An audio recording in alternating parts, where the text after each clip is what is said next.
Fata Compagnie, une entreprise de vente et de location de voitures de dernière génération, vous offre une large gamme de services de pièces détachées de toutes marques. De l'entretien, en passant également par le lavage de voitures. Pour bénéficier de ces nombreux services, vous pouvez les trouver à Kër Mbaye Fall, sur la route nationale, à côté du bureau de l'élevage, au 77 631 29 25, au 77 631 29 25. Chez Fata Compagnie, à votre satisfaction, notre priorité. Vous voulez être en forme, garder la ligne ou vous sentir bien? Une seule adresse, le complexe sportif Les 3S. Chez nous vous offrons un programme alléchant avec les meilleurs coachs du sport et les meilleurs masseurs qui soient.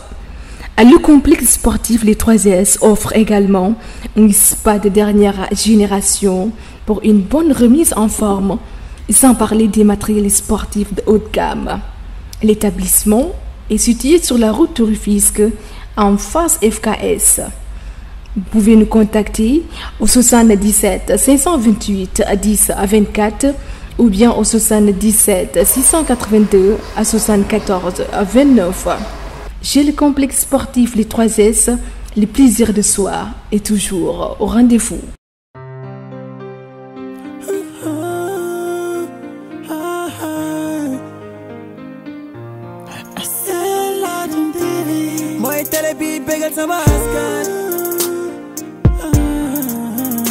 Ladoum TV, c'est Ladoum TV.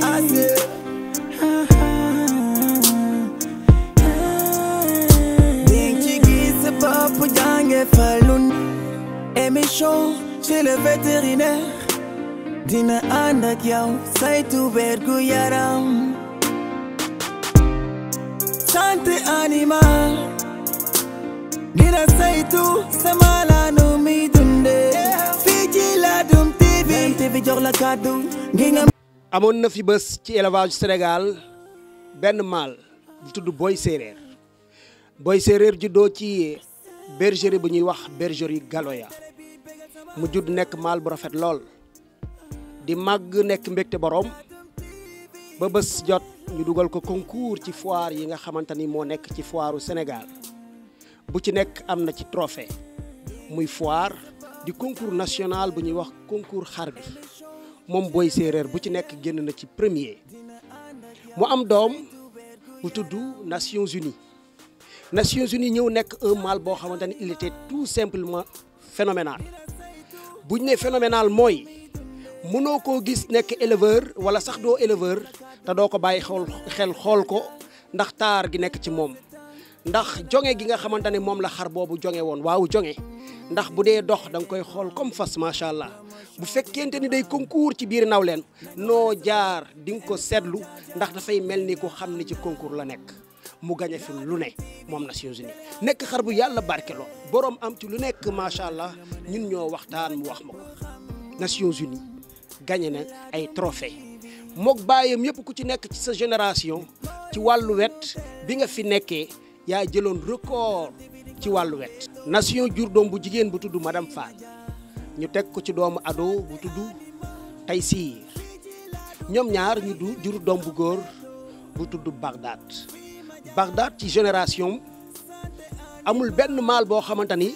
tolloo nga ak moom ci li mu yëg podium ci bépp foire bu mu jaar yéeg na ci kaw podium bi bu jëlul premier dina jël deuxième wala mu jël troisième Bagdad moomu jur doom bu góor mu tudd Roi Arthur kon Roi Arthur mën nañ ne buur la ndax ci famille ñu miin trophée la juddoo ci famille ñu miin titre la juddoo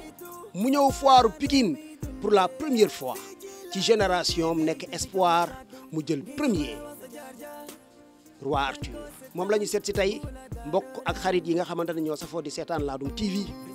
ñu ngi leen di nuyu di leen jaajëfal bu baax tey ñu ngi fii Pikine tali bu bees en face Sénélec bi bergerie yi waa kër Mbooru Mbaalo Seck seet si fi ki nga xamante ne moom mooy Isaaxa Cissé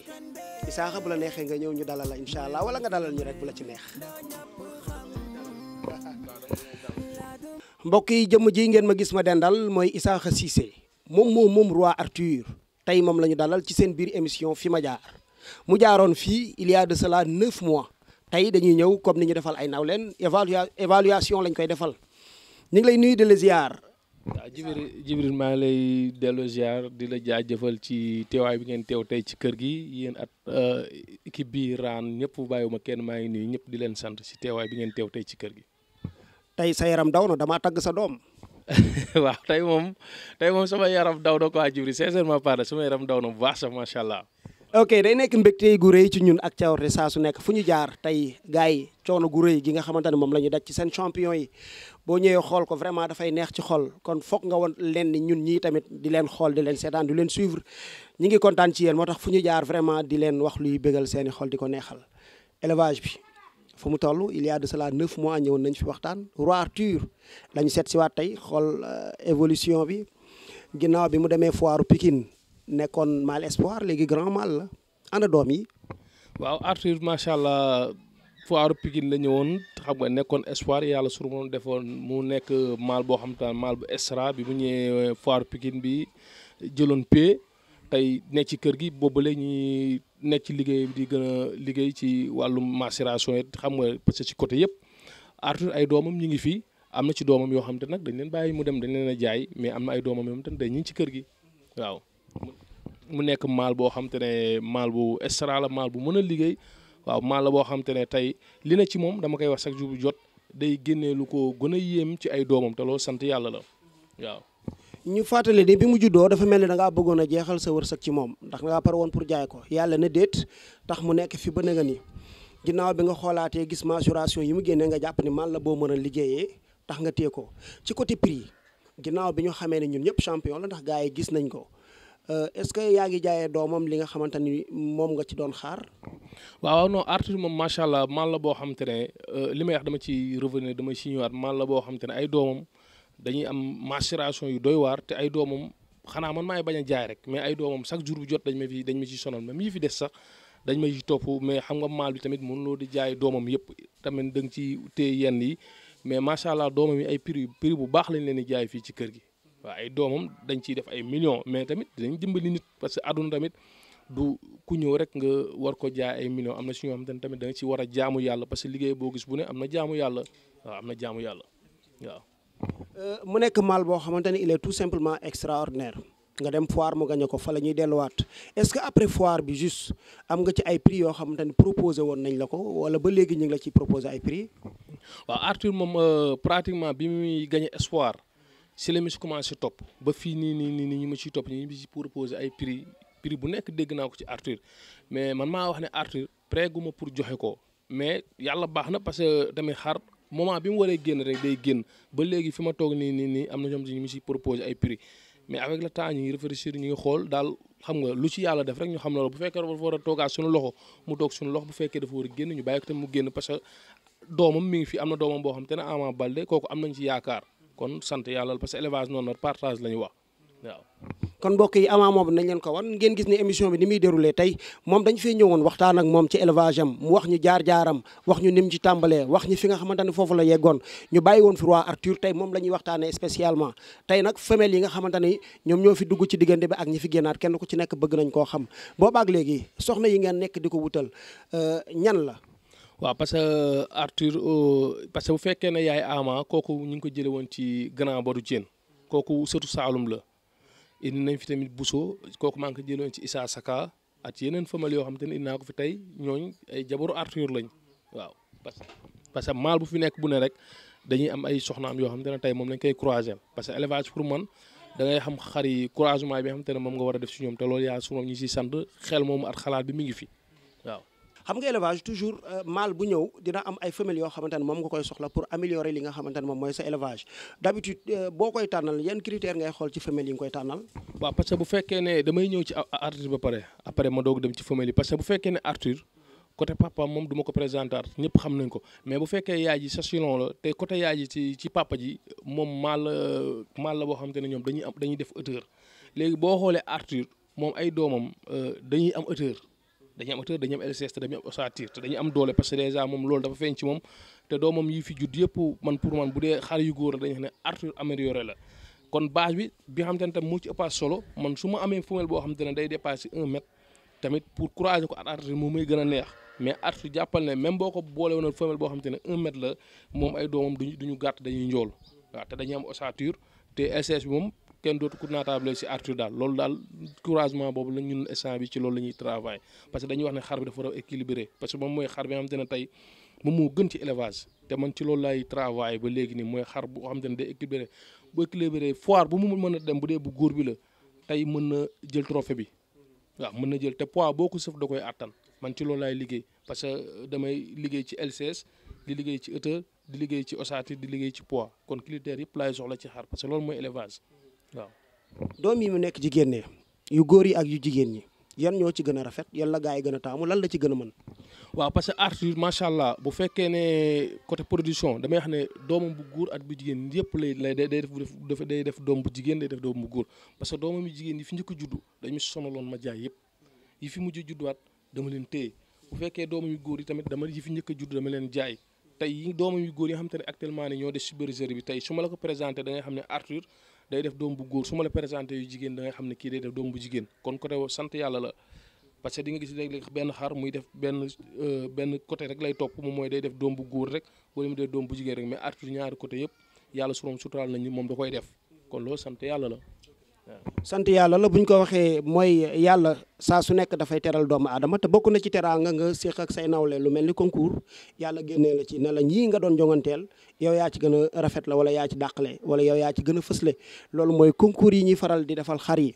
kon loolu bu mel nii lu mel noonu boo ko faralee di am di nga am leneen loo sentiraat ci sa élevage yenn saa yi mu nekk lu neex yenn saa yi mu nekk lu naqari est-ce que boobaak léegi am nga yeneen yoo fi dund ci ginnaaw trophée bi nga xamante ne am nga ko après foire Pikine bi. waaw parce que bu fekkee ne élevage chaque jour li may wax rek xar yi dama ciy dund lu ma neex dañ ci dund lu ñu naqari parce que bu fekkee ne lu ma neex la loolu ci xar yi laa koy dund parce que su ma demoon tey bu ma amoon lu ma xaw a naqari sax su ma ñëwee ci xar yi xool leen sama xol day sedd ak toppatoo bi te xar yi ñu leen toppatoo fi ku leen gis macha allah xam na ne xar yi ñun dañ ciy waslu ak mais bu fekkee ne ci côté lu ma naqari du loolu du ci xar yi mais ci milieu bi la. waaw parce que milieu bi léegi dama ci gis loo xam te ne dafay yàq waaw te élevage chaque jour dama koy wax dafa nekk loo xam te ne dafa war a boole mais warul nekk loo xam te ne dafay day yàq waaw parce que pour man defar bi mooy tey Jibril mii ñëw ci man éleveur la ñu xamee war na mën a rafet tey bu ma toogee sentir Jibril dem seeti ko këram ñu toog waxtaan naanandoo ataay naan lu sedd wala Jibril tamit sentir loolu ñëw ci man wala keneen ko net man pour man loolu laa gëm ci élevage waaw te mu nekk loo xam te ne partage la mais élevage bi li ma ci gën a naqari léegi moom mooy tey di nga gis ñoo xam te ne respecté wuñu seen kàddu te pour man nit ki damay wax ne saa su ne nit ku mënti doon ci kaw suuf mooy gor boo waxul yaa moom sa kàddu mais boo xasee wax moomatoo sa kàddu kon désormais jot na nit ñi ñuy respecté seen kàddu parce que nit si kàddu si lañ lay nawee si lañ lay respecté benn ñaareelu même élevage bi tamit léegi li ma ci gis bari na éleveurs yu bari yoo xam te ne ay nit ñoo leen di jaxase si élevage bi te boo xoolee ñi leen di jaxase si élevage tolluñu fenn ci élevage bi geenu xaar sax yoruñu ko kon désormais pour man jot na sama mbokk éleveurs yi yeewu ci lu mel noonu ñoom yooyu waruñu ko nangu parce que pour man àdduna loo gis lu ne day jeex te man li may wax démb rek laay wax tey élevage bi bariwuma ci wax ñu bëri sax xamuñu ma ci yenn yi xam nga bariwuma ci wax kon man li ma ciy wax saa su ne ak taxawaay pour conseil moom mooy tey na ñëpp bokk mbooloo mooy doole ñëpp bokk ndey bokk bàyyi lu nit am na ko ñëpp yéenee élevage bi ba damay wax ne c'est l'élevage ki gañ lépp ci biir dëkk bi la waat kon loolu sant yàlla la man loolu mooy li nga xam te ne moom mooy li ma naqari ci élevage bi waaw di ñaan yàlla tamit nit ñi bàyyi xel ci li may wax message la boo xam ne dama ne naa ko lancé nit ñi bàyyi ci xel parce que léegi élevage bi yàq-yàq yi dafa bari te boo xoolee li may wax rek dama ciy ñëwaat tey ñi nga xam te ne tey boo xoolee amuñu sax génnu xar ñoom ñoo ci nekk di jaxase yenn éleveurs yi wala ñuy dugg si yenn détails wala nit tamit xamut ñëw yor xaalisam bëgg investir nga war ko dimbali war ko jàppale parce que nit ki boo jàppalee nit ki rek pour man sa bopp nga jàppale te boo jàppalee sa bopp jàppale doomu aadama dañ ciy am fay suñu borom comprendre nga mais di nga gis nit tey day ñëw yor des centaines de millions ñëw xam nga dal ci ñoo xamante ne tey ñoom seen intérêt personnel rek la ñuy demee ñëw utal la loo xamante ne tey bu doon ñoom la duñ ko jënd te loolu tamit day yàq parce que day tax nit ki su demee beneen bergerie gis day yaakaar ne moom li mu yor du ay laadum comprendre nga léegi day kooku da nga koy décourager loo après finalement fu mu mujj day génnaat xar yi xam nga te loolu pour man baaxul loolu lu yàq élevage la te loolu désormais jot na nit ñi bàyyi ci xel tamit waaw li des nag moom amaatuma dara lu mën a xar ci élevage sincèrement par lu dul lii. kon Isaaxa bu ñu la déggee bu baax yow daal doxalin bi nga xamante ne moom la ñenn ci ñi nekk ci biir élevage di doxalee te mu nekk loo xamante ne dafa safaanoo ak lu rafet safaanoo ak lu baax moom lay déplorer kon gars yi kenn ku ci nekk xoolaat boppam xam ne àdduna amul solo rafetal moo am solo te xar nekk na lu yàlla barkeel ba nga xamante ni lépp lu ci waaye def rek na ko rafetal bu ci bëggee jariñu mu nekk lu am solo wax ji nag dootul bari ci suñu biir émission fi ma jaar ndax xam ngeen ne élevage bi daw na day daw comme ni ñu koy waxee ay tànki kanam la am bu ñu ñëwee xar yi la ñuy xool évaluer leen moom mu indi tey thème bu am solo mooy ñu xoolaat suñu jikko ñun ñi nga xamante ne ñoom ñooy les acteurs de l'élevage mu nekk kàddu goo xamante ni gu am solo la lan ngay tëjee après ñu dalal Dabakh mi nga xamante ni moom lañ fi fekkoon moom mu nekkaat lu am solo bariwul lu ñuy fekk xale yi léegi ci bërëb ca déwén sa nga fekkaat leen fa dinaa ko laaj lan moo waral toogaay bu rafet bi boobaak léegi kenn déggu leen incha allah lan mooy sa kàddu gu mujj. waaw sama kàddu bu mujj damay sant yàlla di julli ci yenant bi xam nga di ñaanal sama mbokku éleveur yëpp di nuyu ñëpp xam nga di ziar ñëpp bàyyiwuma kenn xam nga di wax ne élevage fi ñu fi bëgg a yegg man comme ni ma koy ñaanalee sama bopp saa su ne noonu laa koy ñaanalee ñëpp xam nga damay ne c'est l'élevage ki gañ damay ñaanal ñëpp xam ne dañuy xam ne xar yi da yàlla sunu borom moom moo leen teral xam nga te kon ñun ay doomu aadama lañ dañu war a teral xar yi xam ne yéenante jàmm xam ne ñun ñëpp benn lañ xam nga yàlla moom moo ñu boole xiir ñu ci lu mel nii te xar man pour man dama naan nit ki amul xol mënul yor xar kon li ci des moom mooy ñu am ngëm-ngëm gën a déggoo gën a doon benn parce que mbooloo mooy doole ci élevage bi xam nga gën a déggoo suñu biir ñun ñëpp lu nit ki am ñi ci des ni ko yéene xam ne àdduna noonu la tey kii bu yoree maal bi tey bu gañee xam nga pour man Sénégal yëpp ñoo gagné te maal boobu noonu un jour viendra mais du nekk ci loxoom wala day demaat feneen wala mu daanu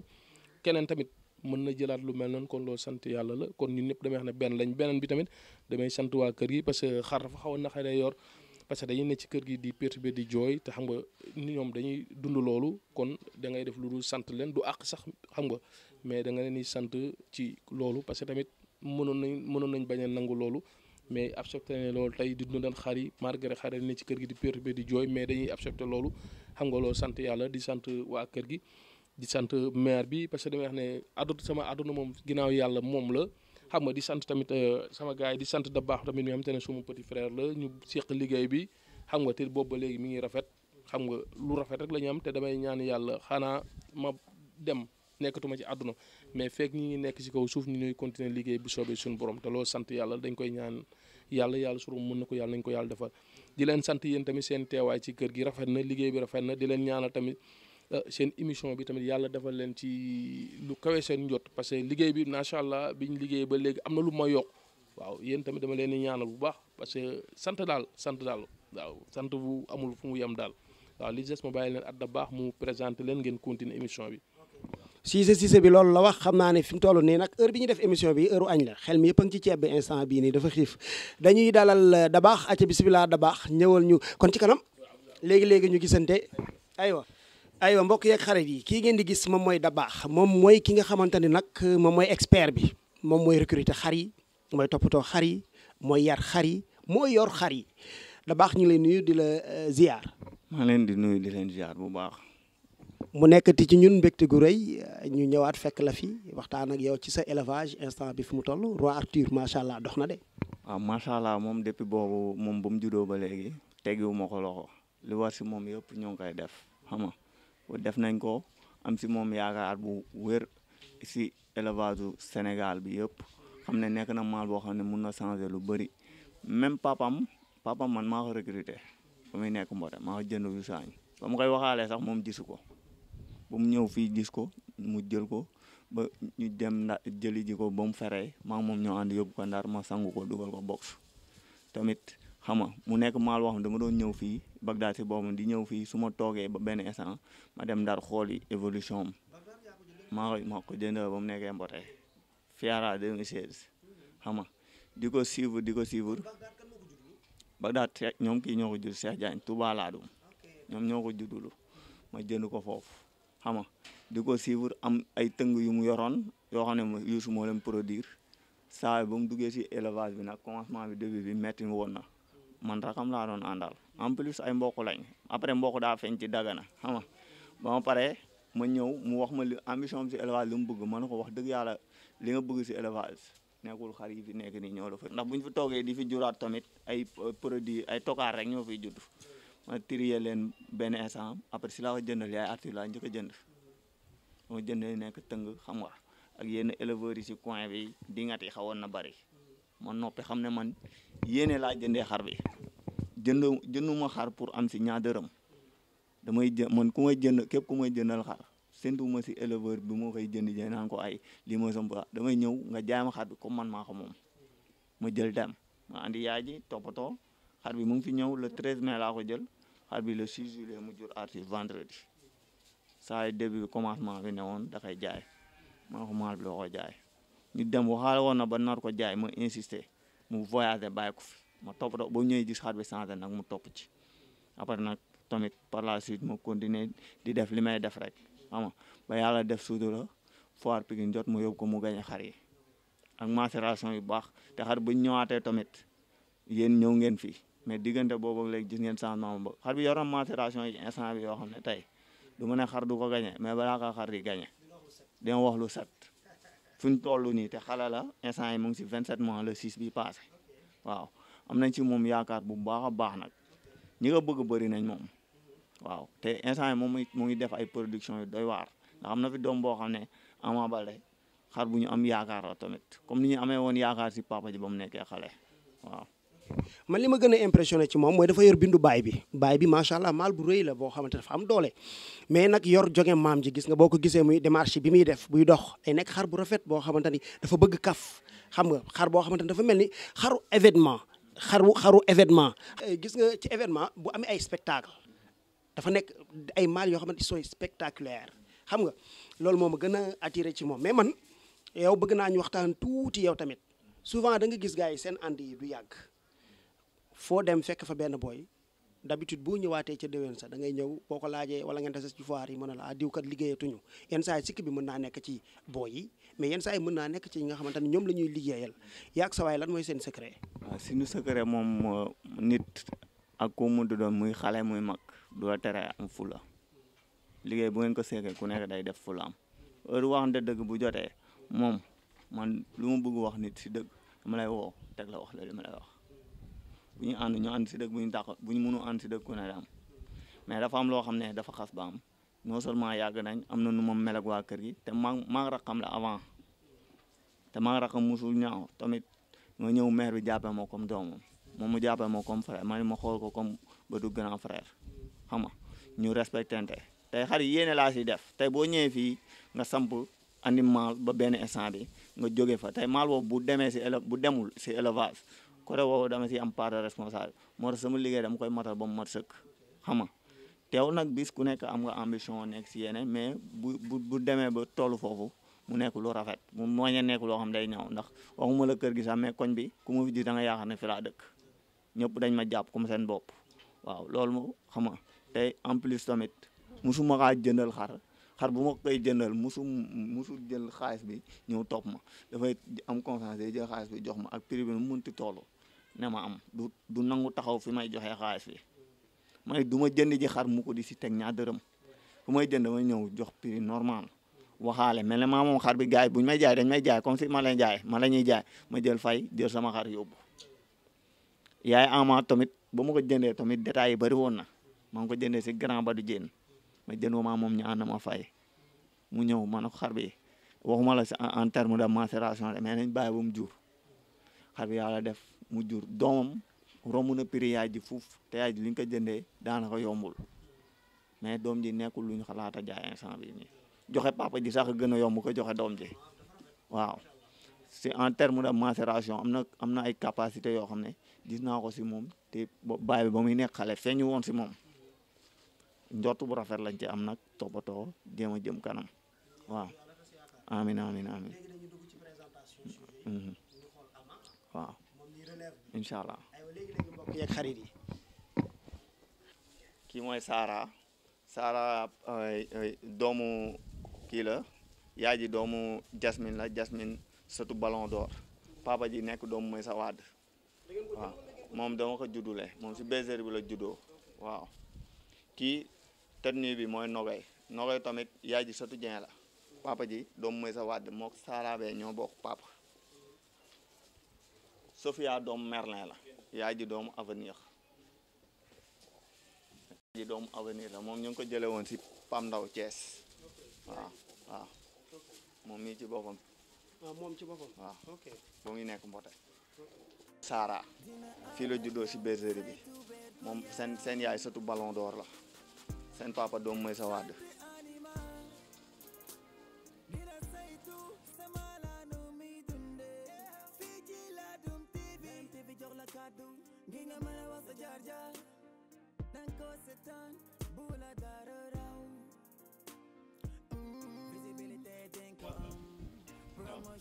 xar bi moom moo jiitu si bergerie bi kii mooy mère bi moom sëtu Dieng la papaam ak Galaxy bu Njaga Touré ñoo bokk ndey ak baay doomu xuwaan la moom sëtu Ballon la moom moo jur jumelle yooyu noonu sëtu mooy sa wadd yooyu kii mooy jeegu Ndar moom doom la si Bagdad Seex Cyclone mag si roi Arthur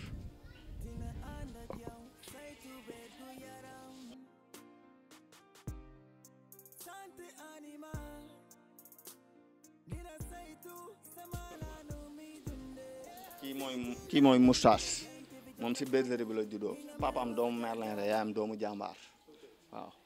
parce que premier portem la nekk di nampal noonu sax kii sëtu Grand Rane la papaam doomu Grand Rane la moom doomu Moustache la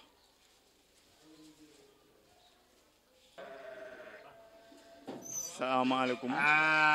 voilà nu TV maa leen di nuyuwaat fii maa leen di présenté Ama Baldé di doom si roi Arthur moom mu ngi si 3 mois yaay moo nekk nii Salane maa ngi ko jënd woon yaay ji si Grand Badou Ama moom si bergerie bi la juddoo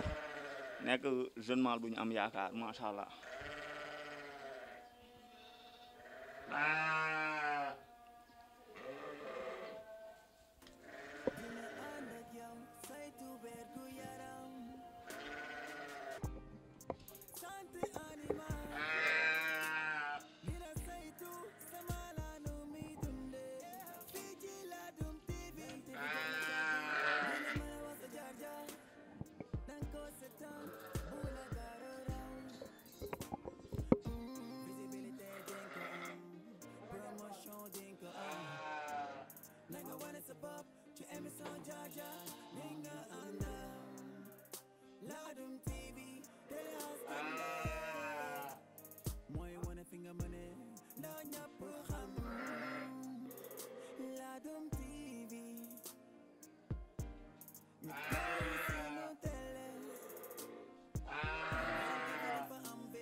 waaw da baax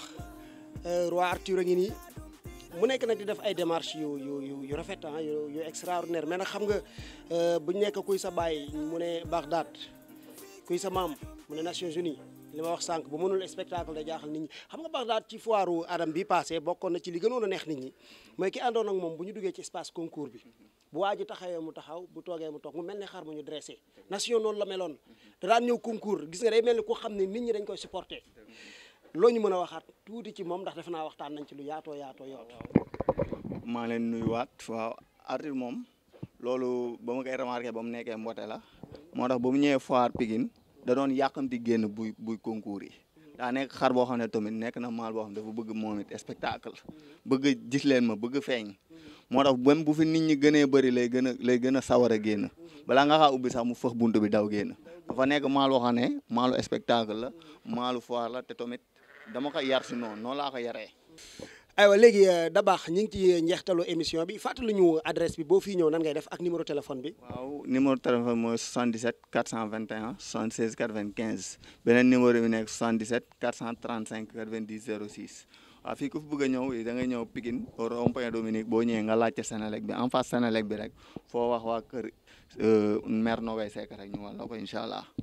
waaw kay mbokk yeeg xarit tey ñu ngi woon fii Pikine tali bu bees en face Sénélec bi ñëwoon seet si bergerie waa kër Modou Mballo Seck seet si fi ki nga xamante ne moom mooy roi Arthur ñi di ko ñaanal jàmm tawféex ak gudd fan comme ni ñuy wax doomu ñay kenn du ko ñaanal rëy ñaanal ko gudd fan te yàlla na ko yàlla barkeel jërë ngeen jëf ñu ngi leen jox rendez-vous ci beneen émission fi ma jaar ak beneen invité incha allah.